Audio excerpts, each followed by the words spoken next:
We're recording All now. right. Welcome, everybody. This is Two Beards in the Bible. I'm John Swaino. I'm Dave Tenney. All right. And we were just talking about Buddy's Carpet, right? Yeah. Which was a local place around here in Ohio. The old commercial. He didn't care about making money. He just loved to sell carpet. Yeah, I don't believe him. Didn't believe him then. I mean, if you love to sell something, that means you're making money. I've been in business before. It's kind of hard to do that without making money. Yeah. I'm going to ponder this. Well, we're here in Acts chapter 22. We're picking up, and we're in verse 22. So 22, that's easy to remember. All right. And you want to read first? Sure. Stop at 29. All right. So starting at verse 22 in Acts chapter 22, and they listened to him until this word, and then they raised their voices and said, "Away with such a fellow from the earth, for he is not fit to live." Then as they cried out, they tore off their clothes, and threw dust into the air. The commander ordered him to be brought into the barracks and said that he should be examined under scourging, so that he might know why they shouted so against him. And as they bound him with thongs, Paul said to the centurion who stood by, "Is it lawful for you to scourge a man who is a Roman and uncondemned?" When the centurion heard that, he went and told the commander, saying, "Take care what you do, for this man is a Roman." Then the commander came and said to him, "Tell me, are you a Roman?" He said, "Yes." The commander answered with a large sum, "I obtained this citizenship." And Paul said, "But I was born a citizen." Then immediately those who were about to examine him withdrew from him, and the commander was also afraid after he found out that he was a Roman, and because he had bound him. Okay. Some interesting things in there. So Yeah. I guess we didn't talk about what happened before this, which would have been last week. Mm-hmm. And from what I can remember, Paul was in the temple, and he had cleansed himself, and somebody recognized him, and then there was this big brouhaha. Yeah. Right. Yeah, if I remember correctly, he had escaped the wild crowd once before, came to a different city.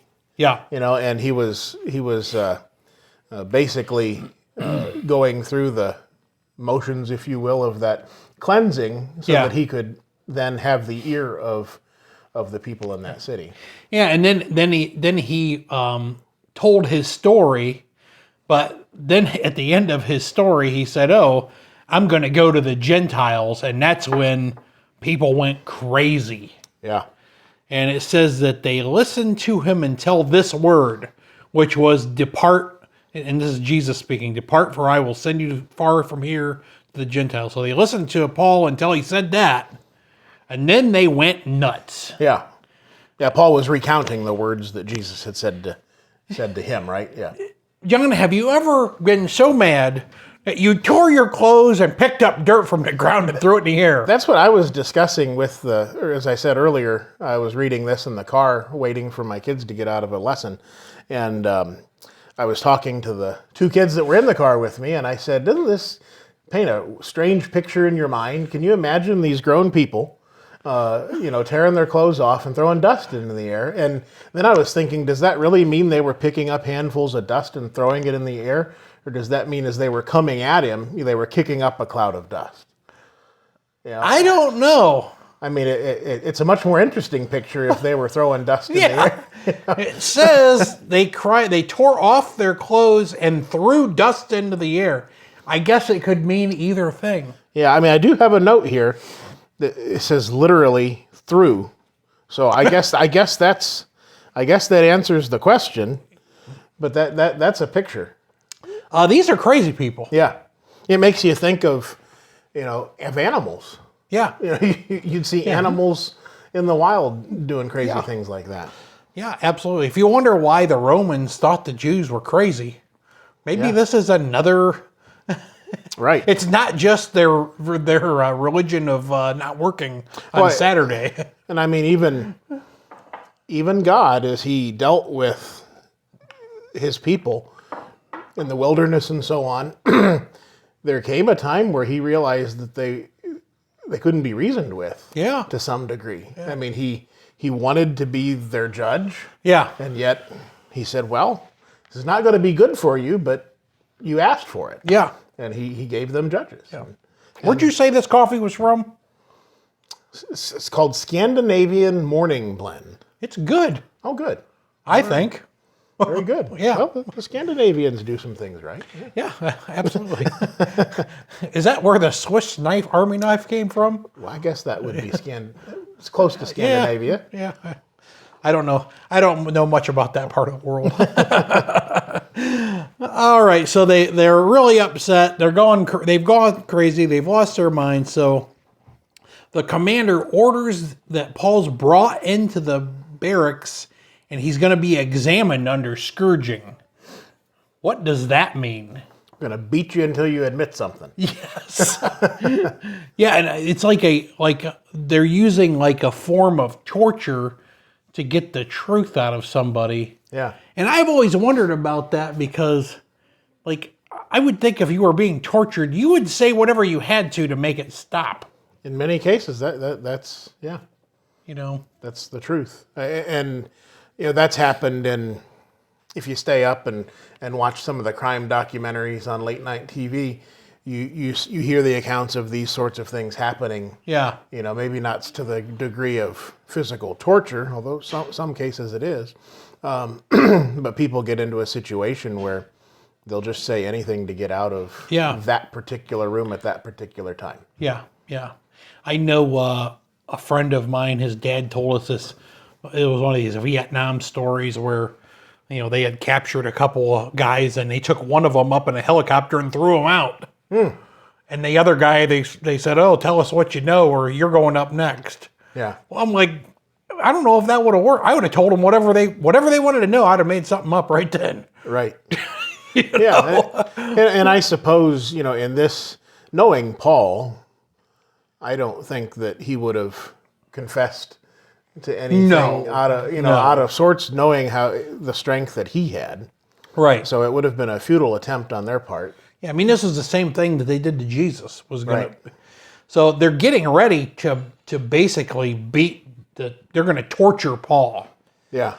And it says, as they bound him with thongs, and I'm not sure what that is. I think those are just leather straps. Leather straps. Paul said to the centurion, you got something there? No, go ahead. I would keep talking. Paul says, is it lawful for you to scourge a man who is a Roman and uncondemned? So there's obviously a legal problem here. Right. And that put fear into them. Oh yeah. And even that statement of, the guy the commander said that I obtained this citizenship through a great large sum of money. Yeah. So he paid to be. He either paid or he bribed somebody or something. Right. And Paul's saying, well, this is my blood right, or whatever to be. I was born a Roman citizen, and that carried with it a great weight. Yeah, a lot of times when the Romans would come in and take over a city, like one of the things they would do, if they would make everybody there a citizen, and that's probably how Paul's parents or grandparents or whatever became citizens. Right. And of course he was born into that. And of course, it's the same way with us here. Since we're citizens of our country, we're under the law of our country. Right. And supposedly people have to follow that, right? Right. Well, and even, there are cases in other people get into trouble in other countries that are American citizens, and oftentimes the American government will try to intercede. Yeah. And help them, and sometimes that works. I can think of, if you remember, it had to have been in the 90s or the early 2000s, some young men decided to go and vandalize some cars. In the Philippines? It was an Asian country. Yeah, it was in the Philippines. And they were caned. Yeah. And I remember President Clinton at the time intervening and trying to get them to rethink that. It didn't work. No. But, in that case, they probably won't vandalize cars anymore. Well, and I think in our recent, was the girl that was in Russia who had the marijuana. Right. And of course, there's laws there that they have, and Right. it is what it is. Mm-hmm.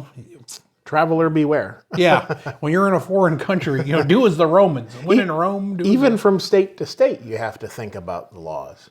Yeah. When you go from state to state, for instance, child safety seat laws are different. Yeah. Some of the if you're carrying a gun. right CCW laws are different, and it's incumbent upon you to know those things. Yeah. Some time ago, I parked in front of my office building when I owned the driving school, and I parked in the same place I'd parked for a long time. But this time, I happened to stay there in that spot for more than 2 hours, and I got a ticket. Yeah. And there's no signs. And I went into the courthouse and talked to the bailiff, and the bailiff explained to me that, well, we don't have to put up a sign. It's just the law, and you should know that. Yeah. And whether I believe that's fair or not, that's the way that it is. Right. They let me out of the ticket. Oh, did they? The goodness of their heart, but, What do they say? Ignorance of the law is not no an excuse. Yeah. And, well, that'll preach, won't it? It will. Oh, yeah. On the day of judgment, we'll learn that. Yeah, just because you don't know the law doesn't mean that it's not in force. Right. So, Paul brings this point out that he's a Roman citizen, that he was born that way, and then all of a sudden, this commander. Now, this commander, he's not like some chump. Mm-hmm. He's probably over what I can figure out is probably a garrison that was stationed there at Jerusalem, which is 1/10 of a legion, so that's 600 men. You got a fellow who's over 600 men. That's a Right. pretty important person. But he's afraid because he had bound a Roman citizen, and he wasn't allowed to do that. Right. So Yeah, he understood. He understood the weight of the of that matter, and this is one of the things I was digging for when you asked me earlier. I was looking back because previously we had seen where was it Ananias that had come in and bound himself and said, "This is the way that Paul will be delivered." Yep. And so here it is. He's been delivered.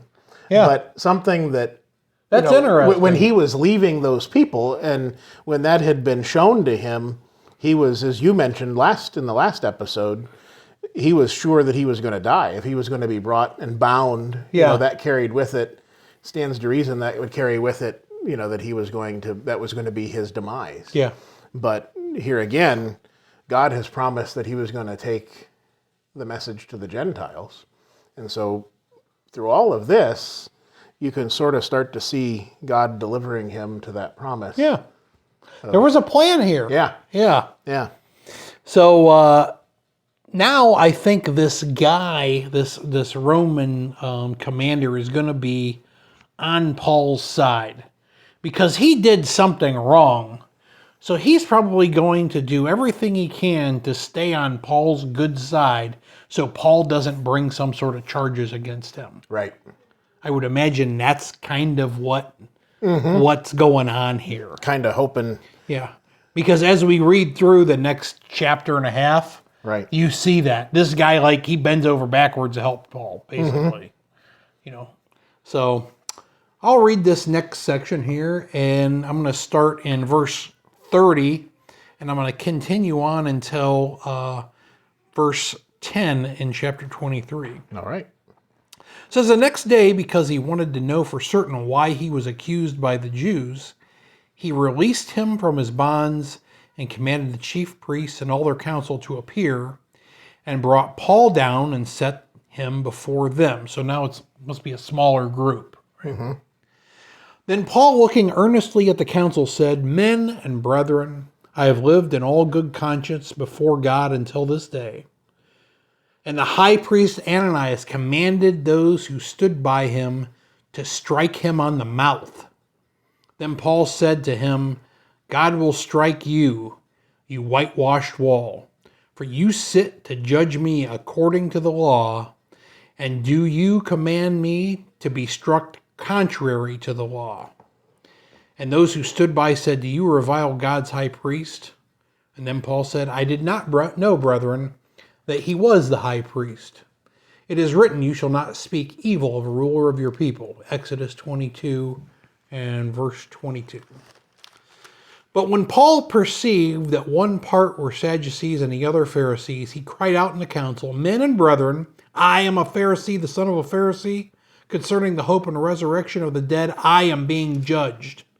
And when he said this, a dissension arose between the Pharisees and the Sadducees, and the assembly was divided. The Sadducees say that there is no resurrection, and no angel or spirit, but the Pharisees confess both. But there arose a loud outcry, and the scribes of the Pharisees' party arose and protested, saying, We find no evil in this man, but if a spirit or angel has spoken to him, let us not fight against God. Now when there arose a great dissension, the commander, fearing lest Paul might be pulled to pieces by them, commanded the soldiers to go down and take him by force from among them and bring him into the barracks. All right. Ready to go back to the beginning and tear this apart? Yeah. So he's in. I wonder how many. There's probably 70 or 100. I forget how many people were on the council. Yeah, I don't remember that either. And Paul says this thing. He says, I have believed in all good conscience before God until this day. Mm-hmm.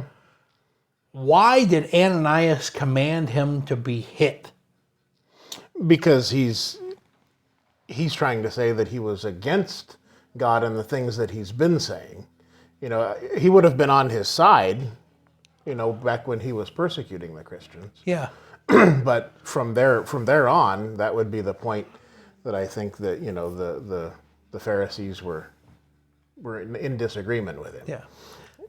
This is one interesting thing. This is one of those times in the Bible where we can tell a very precise range of years that this was taking place, because Ananias was high priest between AD 47 and 52. Ah.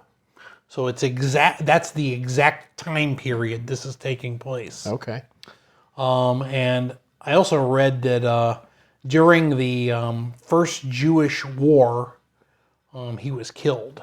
Huh. Remind me to get my red pen when we have a break. I'm going to write that stuff down. Yeah. Those are good margin notes. Yeah. I'm just reading out of my margin note that I wrote. But yeah, so that's we can kind of see when this happened. And then Paul calls him a whitewashed wall.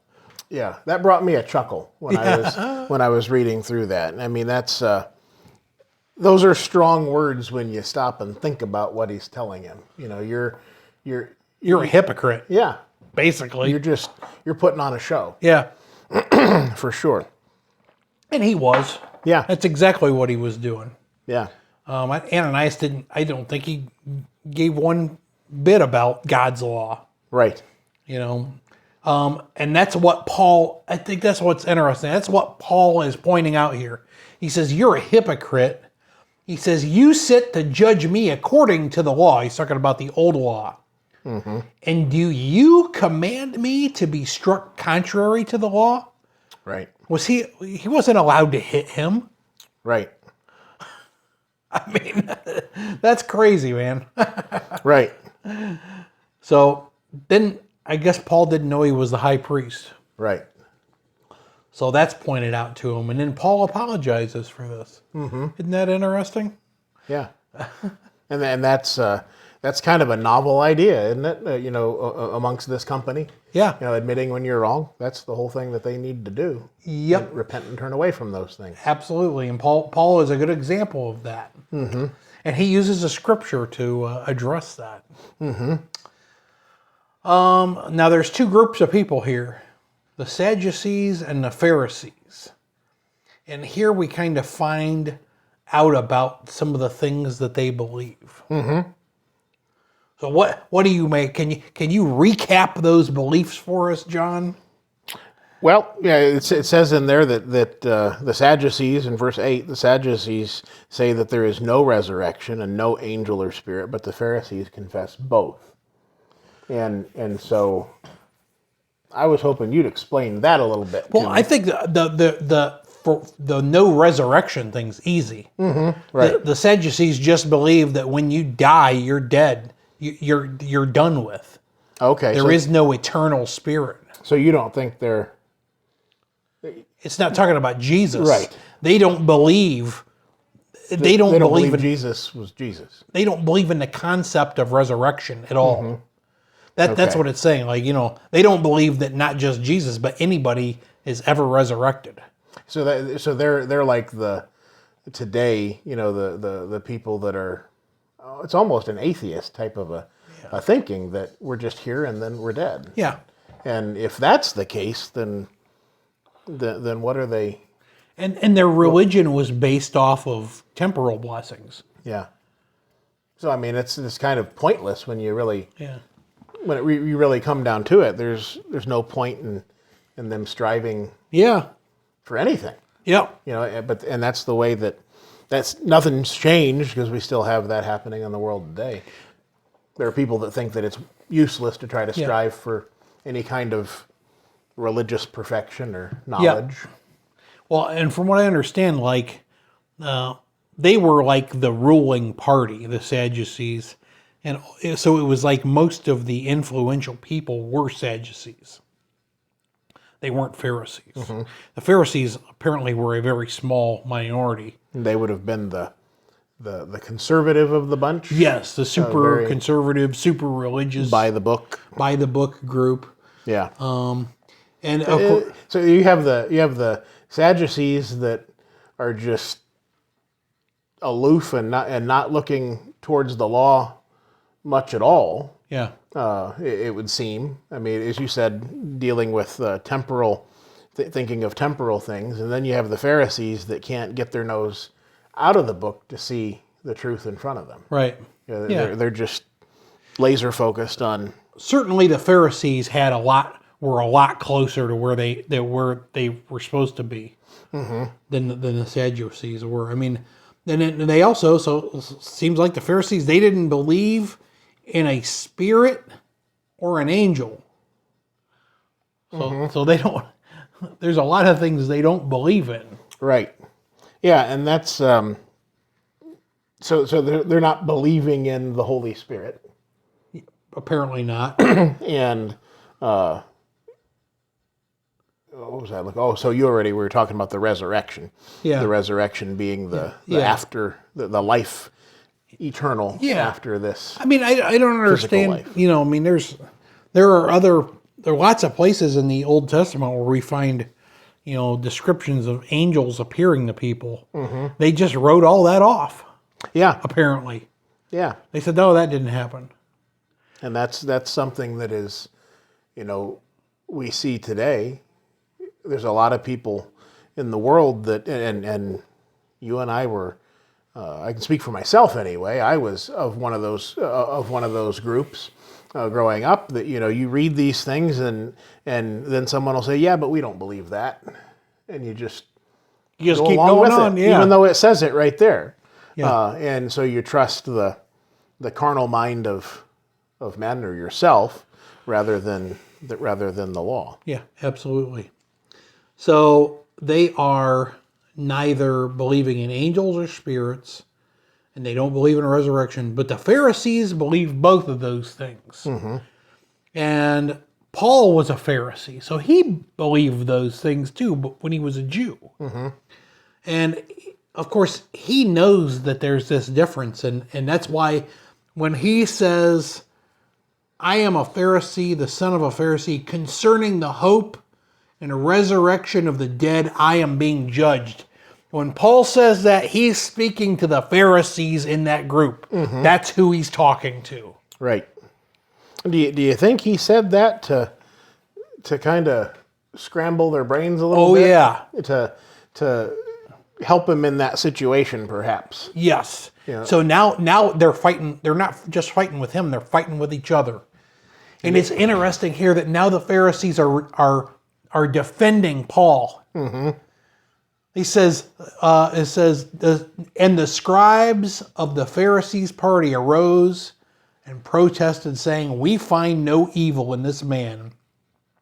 But if a spirit or an angel has spoken to him, let us not fight against God. Well, that's some pretty wise advice. There's some fair-minded people. And what did the scribes do? You know, they wrote copied the law. They continue. So they had, when you think about it, they had a up close and personal relationship with the law. Yeah. And they, in copying it and making sure that everything was correct, they obviously gained some wisdom from that, rather than the figureheads that are up there fighting. Right. So there was a big dissension, which means there was a rumble, a rumble in the jungle, right? Right. So that and obviously it was crazy because the commander thought that Paul was going to be pulled to pieces. Right. So he grabbed him and got him out of there. When you think of a group that was tearing their clothes off and throwing dust into the air. Oh yeah. And it was completely within their ability to pull him to pieces. Yeah. And that's if you've ever been in a crowd, I've been in crowds where I thought that it might be possible that harm would come. One time I went to see Prince. Oh. And it was supposed to be at the Odeon, which was a little club that's gone now in Cleveland. Fed about 1,000 people. And a friend of mine told me about it. It was like kind of a secret that that this was going to happen. And we got into the show, and we're at the show, and I'm telling you, like, me and my buddy were the only two white people in that room. There's about 900 black people. Now, there's nothing wrong with that, but I had never been around. That's the reverse situation that I'm normally in, right? Black people are around all these white people. It was a culture shock. It was a culture shock for me. Nothing happened. Yeah. But turns out that Prince, his voice wasn't good. So we were there, like, Prince's crazy guitar was on the stage. This was a real thing. And then Prince decided he couldn't do the show. Oh no. And they were not happy. Wow. And I was actually scared there for about 10 minutes. Yeah.